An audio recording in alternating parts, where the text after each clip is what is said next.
ไปเบิ่งอันดับโลกของทีมซาลาวเนาะแล้วก็ไปเบิ่งเงื่อนไขไปเบิ่งวิธีการนับคะแนนกันเนาะเพราะว่า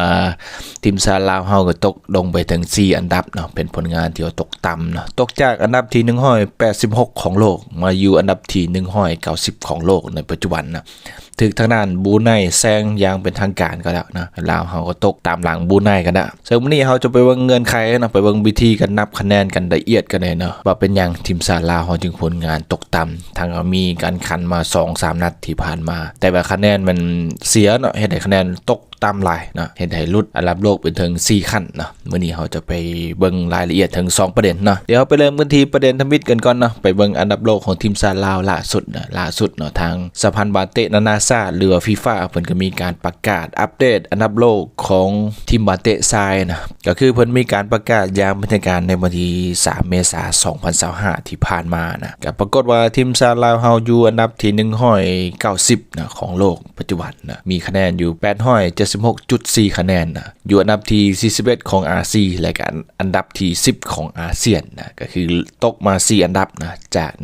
186ของโลกมาอยู่ที่190ของโลกนะก็ถือว่าถึกทางด้านบรูไนแซงแล้วนะพอบรูไนอยู่อันดับที่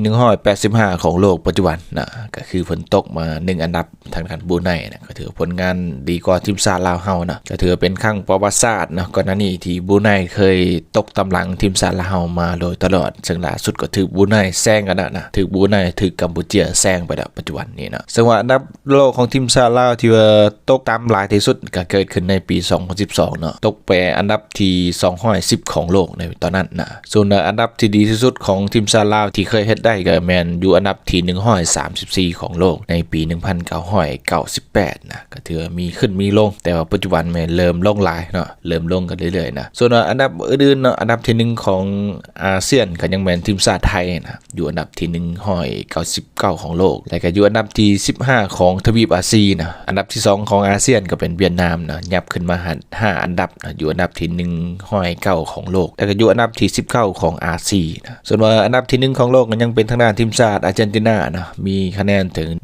1,886 คะแนนที่2เป็นสเปนที่3เป็นฝรั่งที่4เป็นอังกฤษที่5เป็นบราซิลที่6เนเธอร์แลนด์หรือฮอลแลนด์นะที่7เป็นโปรตุเกสที่8เบลเยียมที่9อิตาลีและก็ที่10เป็นทีมชาติเยอรมันส่วนว่าที่1ของอาเซียนก็ยังแม่นทางด้านทีมชาติญี่ปุ่นนะอยู่อันดับที่15ของโลกอันดับที่2เป็นทางด้านทีมชาติอิหร่านนะอยู่อันดับที่18ของโลกที่3เป็นทีม